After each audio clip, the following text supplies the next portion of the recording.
So the UFC 303 main event just took place between Alex Pereira and Jiri Prochazka, and it is also worth noting that this fight was actually put together on short notice to replace the Conor McGregor fight, and both of these guys I felt looked very much in shape, but I did want to of course point out that Alex Pereira ended up getting the win after knocking Jiri Prochazka down at the very end of the first round, and then getting a knockout at the very beginning of the second round. And the story of the fight, in my eyes anyway, was just the fact that Alex Pereira has so much power, not just in the hands, not just in that left hook, but also in his kicks. He was landing leg kicks on Jiri Prochazka that was really disrupting his movement like he did in the first fight, and also on occasion he would land a really hard body kick.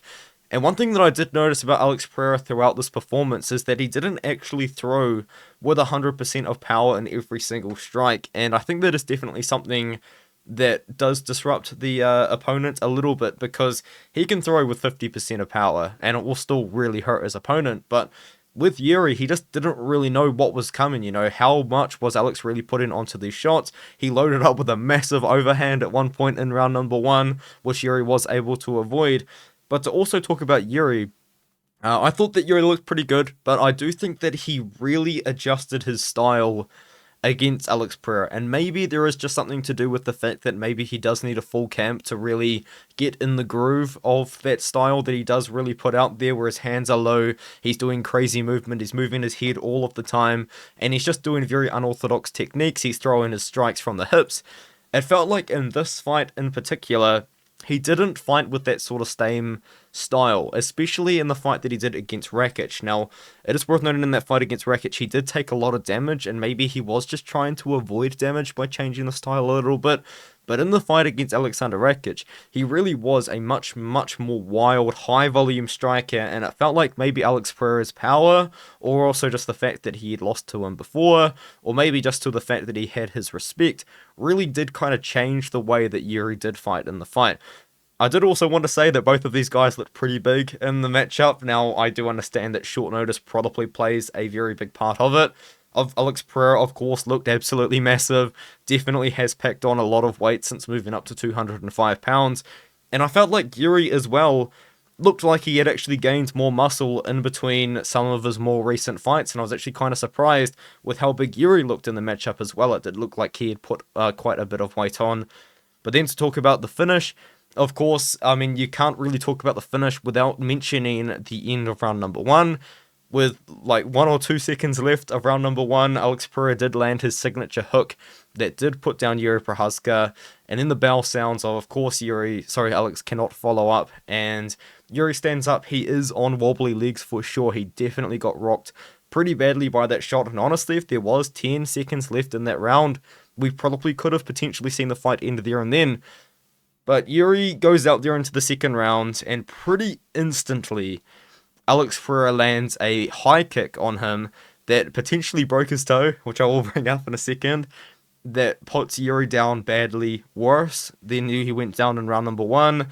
And I do understand Herb Dean's tentativeness to not stop the fight just with that high kick, because of course the first fight was arguably stopped early because of a knockdown, and then it was kind of there. But then Alex Pereira goes down, lands ground and pound, and I feel like after the second ground and pound shot, that's when Herb Dean should have got in, but Alex Pereira ended up landing like 5, 6, 7 really clean ground and pound shots. So when Alex Pereira is landing ground and pound from dominant positions like that to the side of the head, he's landing with a lot more power than someone that's trying to finish off a fight, like a bad example, but like Yair Rodriguez, you know what I mean? Like, it's a different level of power, and unfortunately Jiri definitely come off very badly second best in the matchup, and he was rocked badly. Like, he was out pretty bad. Now, he didn't really go out, and he was lying there for ages like we have seen with Johnny Walker recently.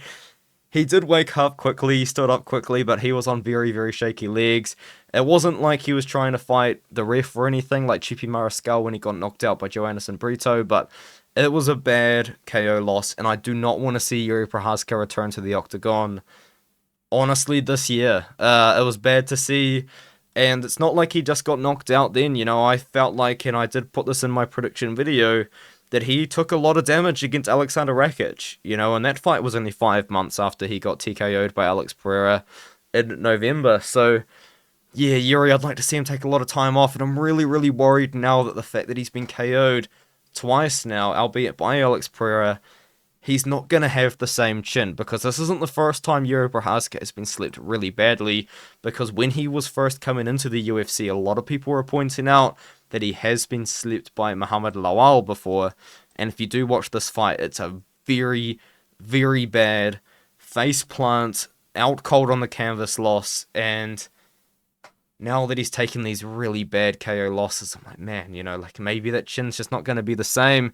And that's how Jiri fights. He does really rely on that chin quite a bit, to really kind of be elusive as he is, throw his weird strikes like he does. And now that he's been chinned twice recently, hurt by Rakic as well, oh man, I hope that chin comes back. But I think with Jiri, he's only 31 years old still. 6 months from now, he's going to be just have turned 32 years old, really. I think that he can afford to really take some time off. I think and I hope he got paid very handsomely for this fight against Alex Pereira, because it was short notice, the headliner of International Fight Week. Hopefully he got a very decent amount of money in this matchup.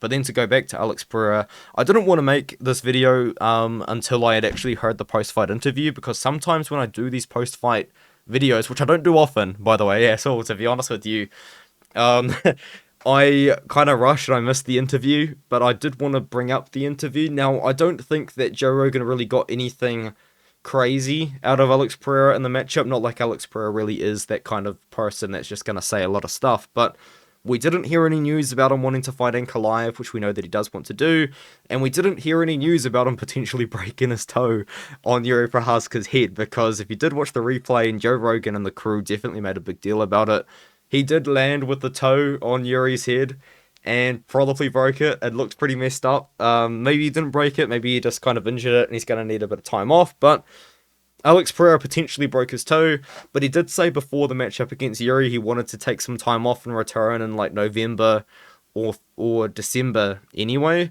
So the thing is as well, like a lot of champions don't even fight every 6 months, so that's not even really taking that much time off for just any regular champion. But yeah, with Alex, if he has broken his toe, I don't really want to see him back until the end of the year. I'd love to see him back in the end of the year in general.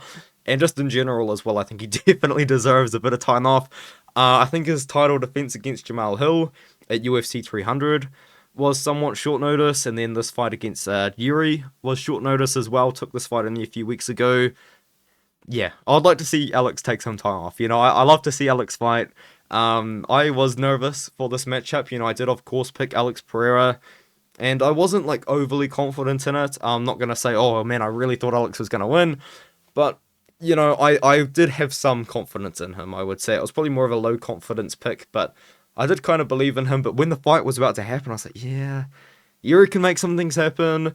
To kind of go back to what happened in the first round as well, Jiri kind of attempted a takedown, but not really. It really was just a clinch. And I did think that Alex looked pretty good, stayed very calm, very composed as he does. Doesn't really show a lot of emotion in general, aside from when he smiles on occasion. But yeah, Alex Pereira was able to defend that takedown against Jiri, or at least stay calm in that 50-50 clinch position. Landed a lot of powerful shots as well, like little short shots. And usually when a lot of fighters do land those little short shots in the clinch, I kind of think to myself, the judges can't see that. You're not really gaining anything. But when it's Alex Pereira, this guy can develop a lot of power in such a short little shot. Now, to talk about what the future could hold for Pereira, I am on the side that Magomed Ankalaev has done nothing to deserve a title shot. I mean, isn't he 1-1 in his last 3 fights? He drew against Jan, lost 3 rounds against Jan, and then who did he beat? Like Johnny Walker after a no contest? There's no one else really. I mean, unless they're gonna try and do like Volkan Oezdemir. I thought that maybe Anthony Smith, if he fought and beat Carlos Ulberg, or if Carlos Ulberg beat Anthony Smith, could have put himself in the position, but yeah, Ankalaev, mate, you're not gonna get the fight in Dubai. Alex Pereira versus Ankalaev, if Pereira is healthy. UFC 309 is in New York in November, like it always is. Let's just do that. And then to talk about the card, I will actually talk about the full card in not heaps of detail, just a full card recap and review very soon. And then I'm going to do Contender Series predictions and UFC Denver predictions. So now's a very good time to keep an eye on my channel. Now's a very good time to subscribe to my channel. If you haven't already, really appreciate you watching this video. Let me know what you think of the performance.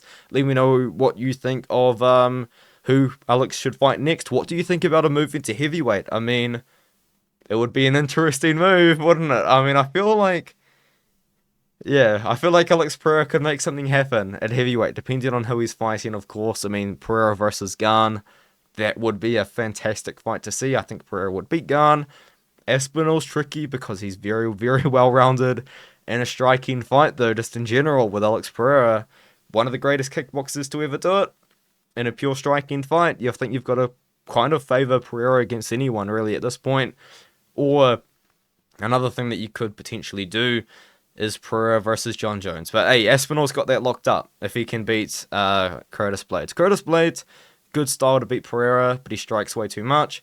Tom Aspinall, good style to beat Pereira, but I think he's going to have to wrestle. I don't think anyone can mess around with Pereira on the feet, and I think that Pereira just continues to prove that every single time.